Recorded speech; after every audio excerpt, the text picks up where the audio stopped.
Hello and welcome to That's Football. What a weekend of football we've got coming for you. We've got the latest transfer news as well involving Griezmann and Serie A, which I can't see happening, but let me talk about that with you in a few minutes. Let's start off with the biggest game of the weekend. We are going to be looking at some of the fixtures coming up this weekend on in the Premier League especially, but Manchester United, Manchester City at the Etihad, biggest game, 5:30 tomorrow night. And Alexis Sanchez is a player I really want to sort of speak about for a moment because best paid player in the Premier League. We don't know how much. Some people say 500 grand a week. Some people say 300 grand a week. Whatever. I think he said it himself on the international break. I'm proud to be the Premier League's best paid player.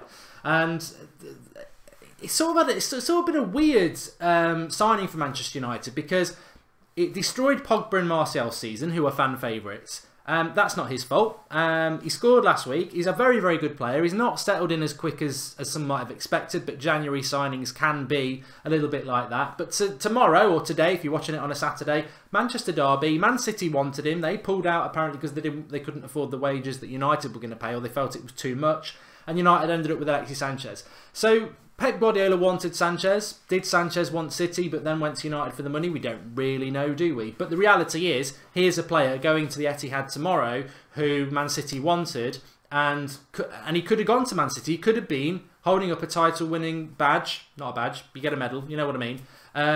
Now, if he'd gone to Man City, and he didn't. He came to Manchester United. So tomorrow's a big game for him, and I would imagine Sanchez is a player, regardless of how well he's played at United and Arsenal this season, he is a player that, you know, gets it, is very passionate, has got a very big work ethic. And I think tomorrow, he's not really getting much. I mean, to be honest, I do feel that the derby, because of what happened on Wednesday night, and it's the Champions League, it's not really got the focus that I think it would have done if we hadn't have had Champions League building up to it. But I think it will start to build over the next 24 hours. And Alexis Sanchez is the key to this game for Manchester United. He is our, I say our because I'm a Manchester United fan, obviously.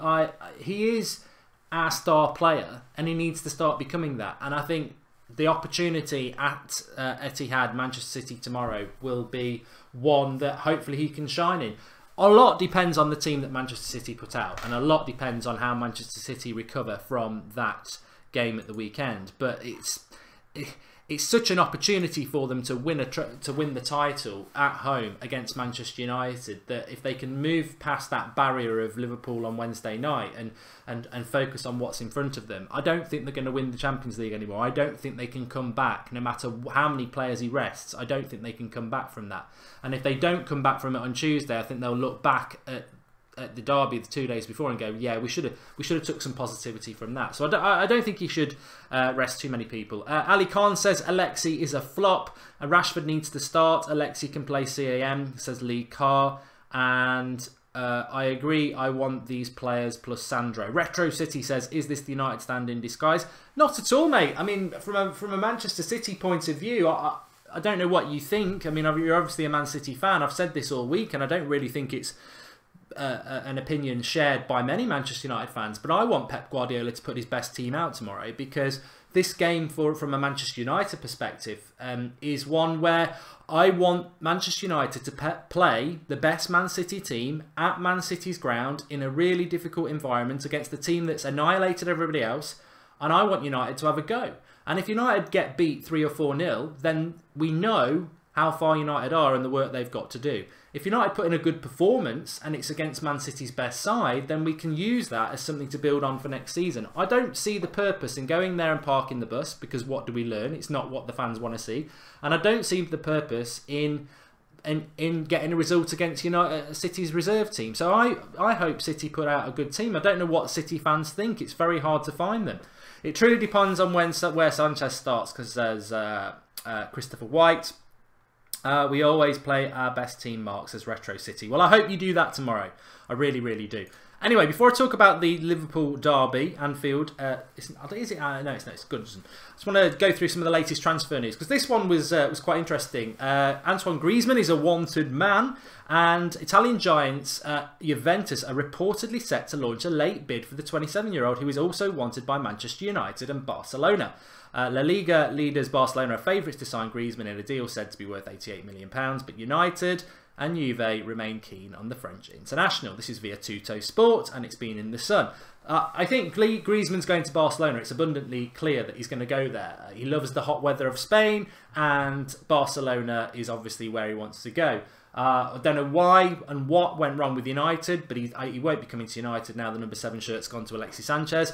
And Juventus, I don't think that this is his last big move. This is his big move in his prime for Griezmann. And Juventus, I love Serie A, as I've said many a time on this channel, but the quality in there is not quite there as of La Liga or the Premier League at the moment, and I just don't see them going there. Another player who has been linked with Barcelona, though, is Christian Eriksen from Tottenham. Again, this is in the Sun, so take it with a pinch of salt, but the Danish playmaker has been in fine form, Spurs this season, and reports in Spain suggest that Barcelona are keen on signing him. I think he would suit Barcelona and Real Madrid very, very well.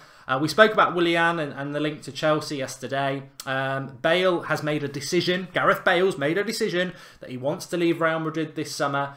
He's been linked to Manchester United and former club Spurs, and he's only played 36 minutes in the Champions League knockout stages for Real Madrid this season.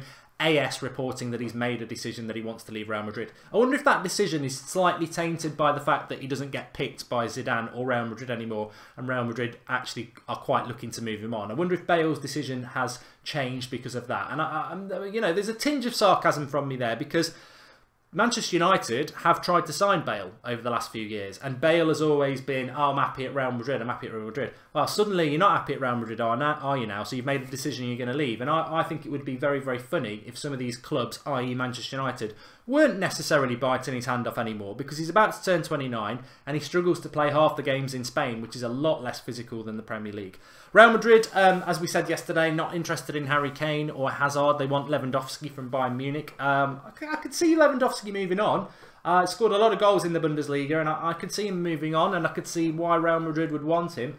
Benzema needs replacing. The times I've seen Real Madrid this season is that Benzema needs replacing.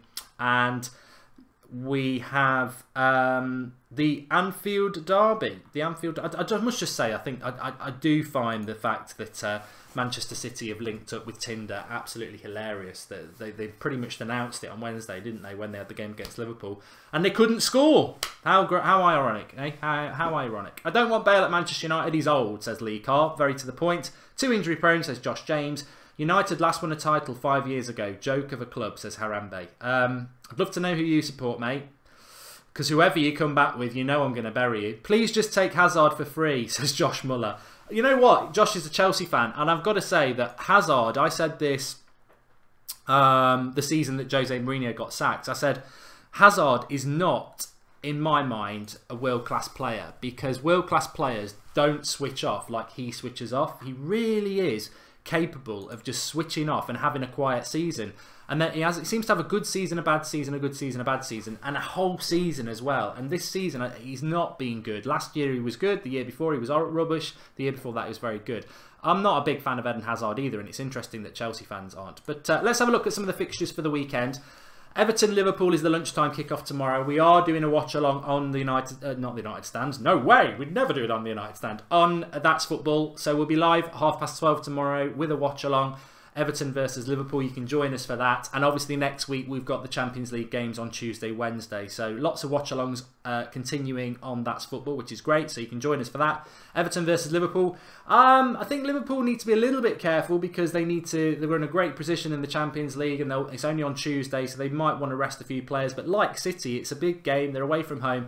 And Liverpool have got to be slightly careful of leaving the door open for Chelsea. I don't think Chelsea can make top 4 anymore. But if Liverpool were to lose to Everton, it just leaves it slightly ajar, because Chelsea have got a game in hand. I think they could get it down to 4 points with about 5 games to go. So it leaves it slightly interesting.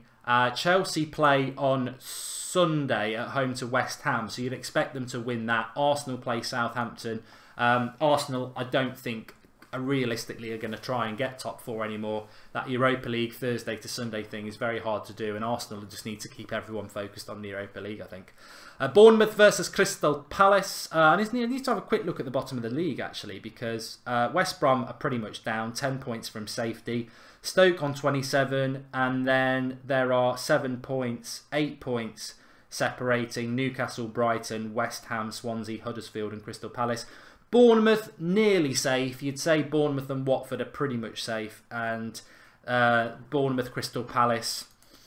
Crystal Palace need to win. Let's be honest. Crystal Palace need to win. So they are away. I don't know about that one. Brighton, Huddersfield. Well, that's a humdinger of a bottom. God knows who's going to win that. Leicester, Newcastle. Again, I think both those teams do need a win. Leicester are pretty much safe, to be fair, but Newcastle, I'd imagine Leicester to win that. Stoke, Tottenham. Stoke desperately need a win. I don't think they're going to get it against Tottenham. I think that'll be a away win. Watford, Burnley. Again, Burnley safe. Watford almost safe. And West Brom, Swansea. Well, West Brom need to win, I think, but they're down anyway. And then it's that massive game at 5:30. Manchester City versus Manchester United. Whoa, it just makes me shake. Makes me shake and shiver. It's an absolutely massive game and really looking forward to it. Dean McCauley, Mark and any United fan, check out the official Manchester United YouTube channel because there is a Q&A with Valencia, just to leave a question in the comments. Thanks for that, Dean McCauley. And who do you support, Harambe? We're still waiting. He supports Man City. Well, if he supports Man City, how long has he supported Man City would be my answer to that. United is the biggest club in England, says Neo. Hazard plays 2 good games and bums compare him to Cristiano Ronaldo and Neymar, says Josh Muller. And Hazard goes City, Pep makes him a better player, fact, says Retro City. I really think we're going to win tomorrow, says Man, and who's a Manchester United fan.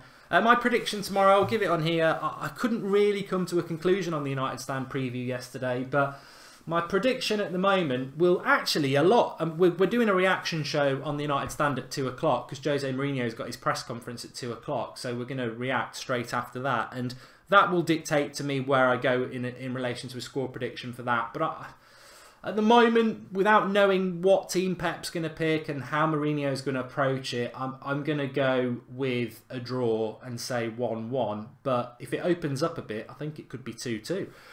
I think a draw is a safe bet, though. Oh, God, I always yawn on that. I'll never yawn on the United Stand, but that's football. About 10 minutes in, I always yawn.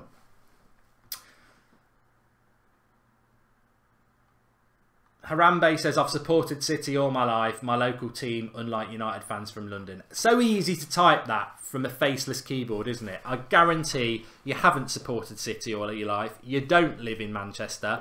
And even if United fans do live in London, I'd love to know what a problem with that is when football's a global sport and you can support who you bloody well like. So you sit down.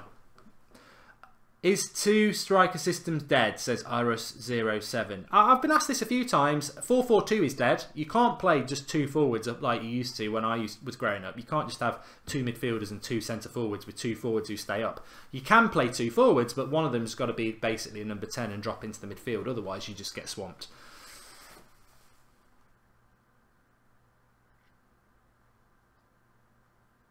Anyway, thanks everyone for watching. I just went into a daze there, didn't I? That's about right. Thanks everyone for watching. Please do drop a like on the video before you go. Subscribe to the channel if you're new, bottom right hand corner. Lots of things going on with That's Football actually. Obviously Monday to Friday we're live at midday every day talking the latest transfer news. We've got a watch along tomorrow lunchtime with the Everton versus Liverpool game. Watch alongs next week for the Champions League. So lots going on. Always keep an eye out, subscribe, get your notifications on, and we've got lots of things planned over the next few days and weeks as well. We're going to get open up a Facebook account, Twitter account, so loads going on. Thanks for watching and speak to you all soon. You can join me on the United Stand at 2 o'clock if you're a United fan, reacting to Jose's press conference, which I think is going to be really interesting. And also Pep's. Also, we'll be talking about Pep as well. Speak to you all soon.